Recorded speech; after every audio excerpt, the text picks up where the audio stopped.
Okay, welcome back everybody. It is Monday, the day after deer gun season, so things are pretty quiet out here at the John1911 gun range. Having some personal time, been doing a lot of testing on some more projects at the armory, and I was talking to a buddy of mine online, DC, you know who you are, and he's enamored with the SSG 69 old police sniper rifles from some of the 80s, 70s and 80s, and they have set triggers, and which is if you don't know what a set trigger is, it's a gun that has two triggers. You pull one to make the other one a hair trigger, or to make it light like a single stage pull. And it reminded me that we actually have one of these guns that does that, and I had never fired it. It's a Shiloh Sharps 4570. I wish I could remember what the actual model number of this is. All I can tell you is I had placed an order for this. I think it was SHOT Show 2012. I was there working, and I was actually running around looking for, I was on an errand. I think it was on the lower level if you've ever been to SHOT Show, and looking for someone to make some sights for a company that I was working for.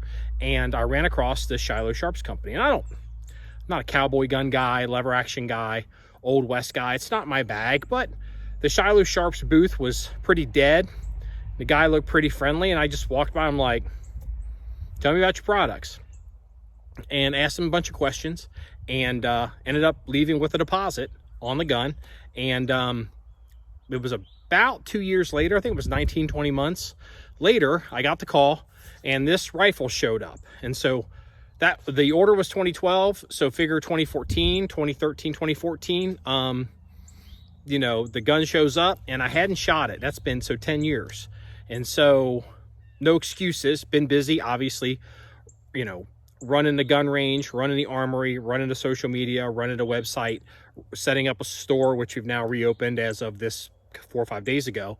So I wanted some me time, and I wanted some fun, and DC got me thinking about this gun. So in confession, I actually shot this gun for the first time 2 days ago, and it was not the greatest situation. It was basically it was sunset. It was getting really dark.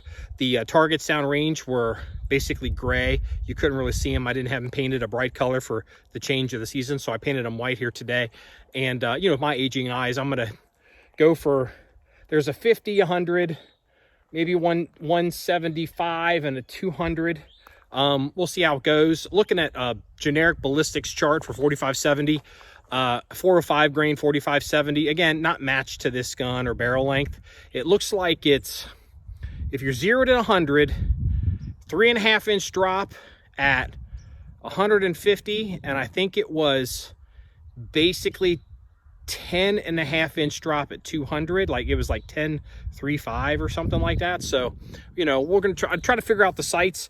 It's got a buckhorn. It's got a buckhorn rear with a bladed front. Also, when I ordered it, I had it mounted with a scope. I'm going to say scope bases, I guess maybe what you call that on these guns, because I anticipated that I would probably end up putting a scope on it at some point. It is a fairly heavy gun. I'm not going to say it's stupid heavy. Maybe when I put the scope on it, it'll be stupid heavy, but it's certainly not lightweight. But the bonus of that is doesn't seem to kick that hard. Some stuff about this gun isn't really my style, besides the fact it's kind of a cowboy gun, but I love 4570. It's just got a basic blued barrel, real simple wood furniture, which could swell or, get affected if used in bad weather. It has a color case hardened receiver and even the lever, but very quickly as you use that lever, that's going to wear away. I think color case hardened to me is a waste of money.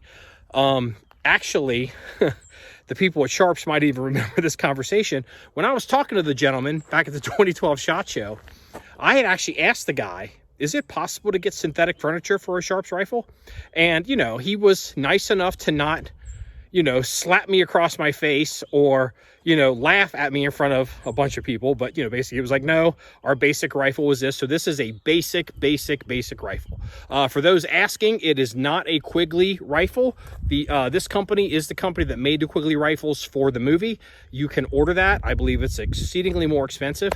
I also believe, looking at the prices, that what I paid for this gun, if I recall, I paid about $1,900 for it.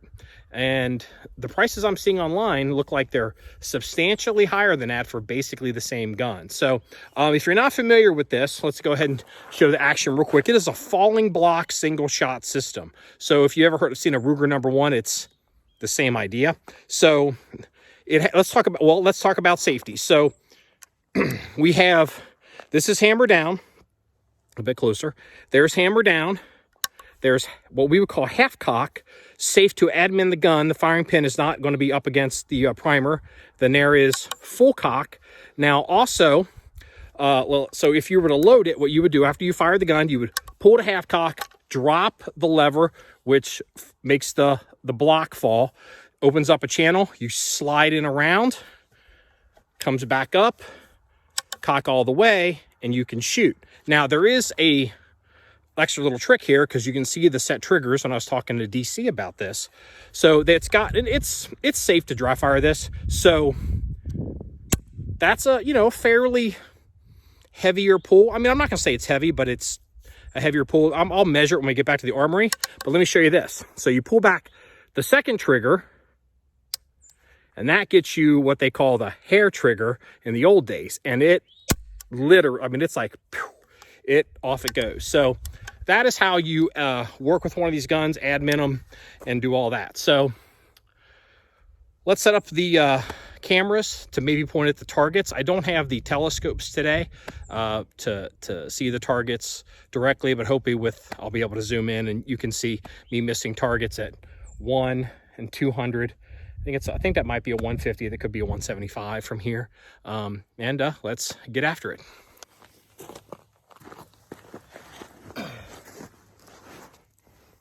This is going to look like cheating to a fair number of the old timers, I am certain. Let's put that there. I'm going to use some bags to stabilize what we've got going on here. These PPU boxes with these cardboard holders, it's a skeletonized piece of cardboard. That just sucks. Small complaint. I guess as long as the ammo is available and it's priced accordingly, why not? All right.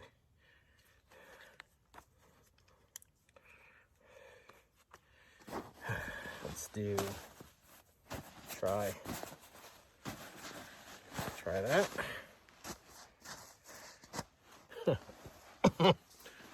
Check this out. All right.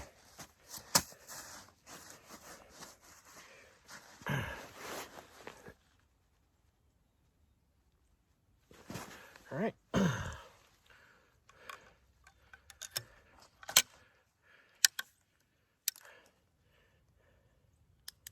Ears on.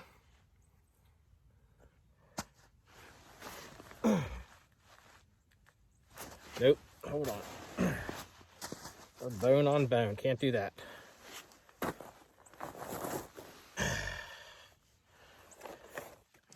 Let's readjust.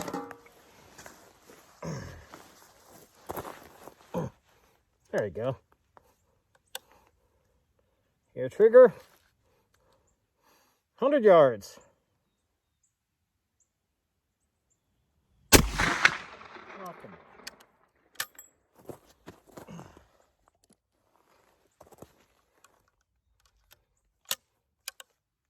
on.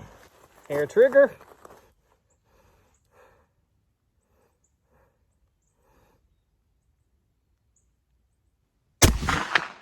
To the left, I saw the splash. Is that me? That was like 3 inches to the left.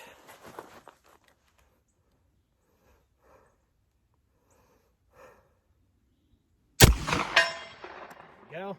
Held it on the right edge.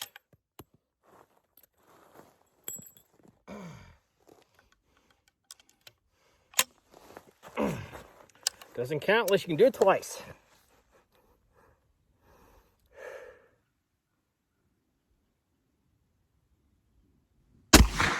There we go. Holding it to to the right a little bit. Down.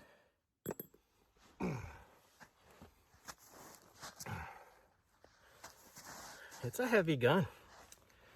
It starts to, you get out there, you're like, ooh, you realize why the forearm is not all the way out there, because it's not like an AR or a modern chassis rifle. Girl's a little heavy. She's a big girl. And I'm aware that they make versions of this rifle that are quite a bit heavier.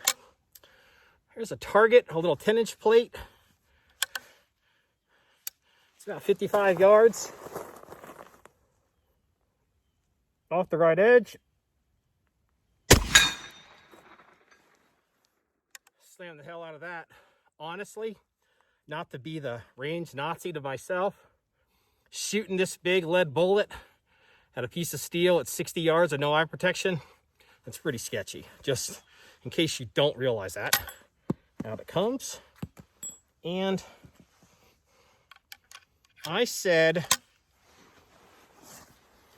let me think here.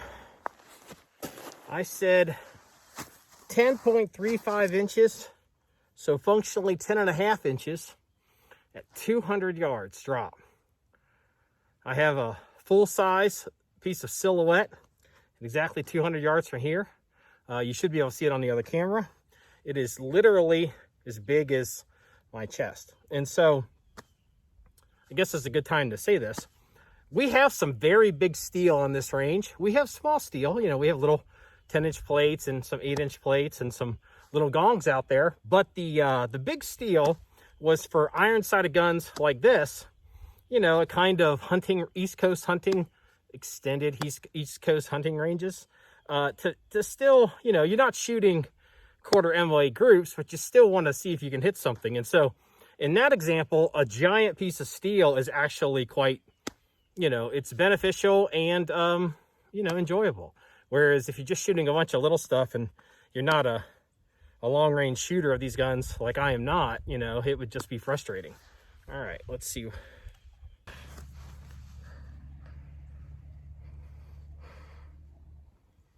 High and to the right.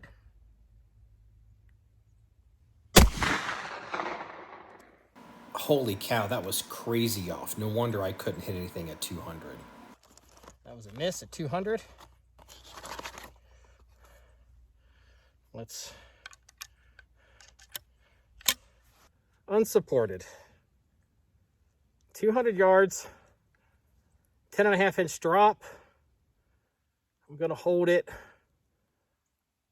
over the right shoulder.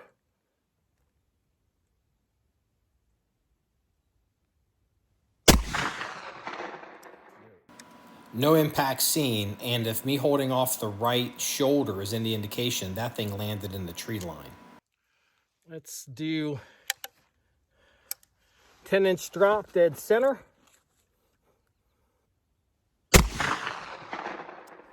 So I'm holding 10 inches over the top of the plate, and it's hitting high left. That tells me my drop is completely off as well.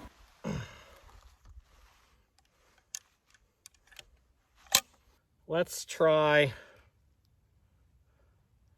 target it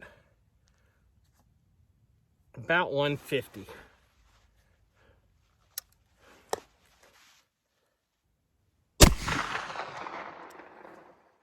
I'm using a 100-yard hold and it was just off the left shoulder, barely missed it.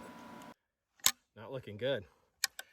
I guess I better go for the 50-yard plate just to keep you interested.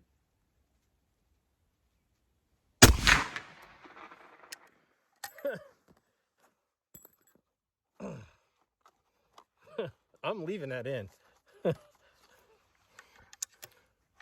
This is for fun. Dead on. No, it's the right edge. I didn't hold right edge. Right edge, 50 yards.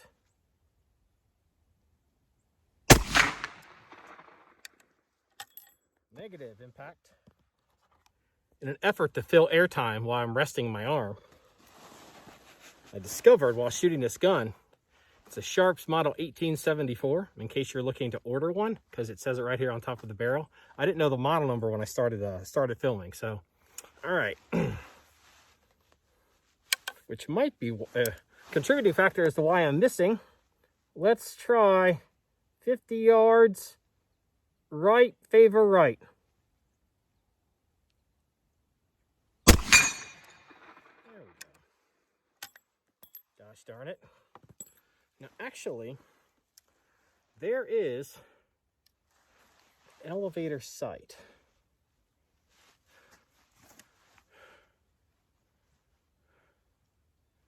It just slides. Does it have a 200?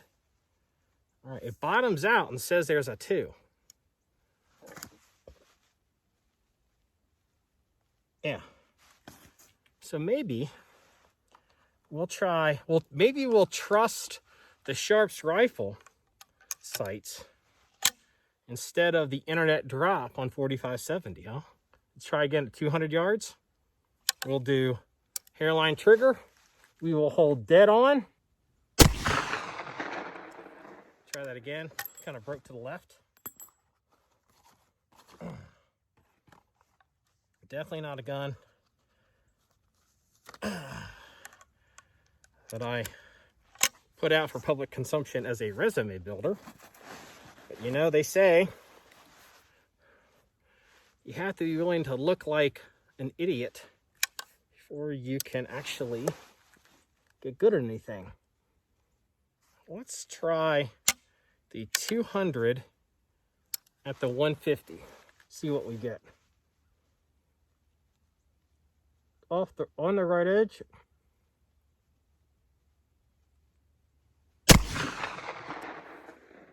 Nope. We are not looking good. So I'm curious. So the buckhorn, in theory, if I was shooting at a buffalo, all of a sudden, Indian shows up point blank range. Oh shit. I just knocked the 50-yard target off the hook. So that Indian is dead. So, all right. A little bit of saving grace. That's interesting. Like, if you think about it, you're out the range. Oh shit, buckhorn ready to go at your whatever range you need. So, you know, maybe could have been a little bit more tactical than we would give them old boys credit for, right? I guess we better know when to hold them and know when to fold them. We better just go back to 100.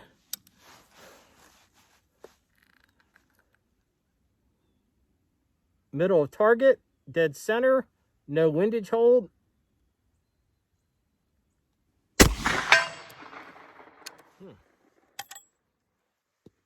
So maybe my windage hold is wrong. It is confirmed. So what we'll do, because I just don't like to give it up, I'm going to get one more.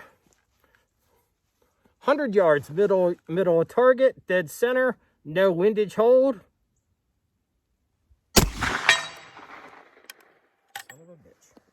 It'll be interesting when I zoom in on the camera, the other camera, to see the impacts, and it'll kind of help me write down where the hits are relative.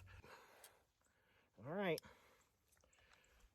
Well, that wraps up the shooting of the Shiloh Sharps 1874. This is as I said, it's a Shiloh Rifle Company of Big Timber, Montana, in 4570. Pretty fun gun. I think I'm going to play with this a fair amount this year, especially this winter. Shooting on the range, and we'll take it out to 500-600 yards once I figure out what the holdovers are. And if you want to see any more stories or pictures or links of this gun or anything else, please go to our website at John1911.com. That's JOHN1911.com. Remember, it's all about shooting guns and having fun. Everybody, have a good day.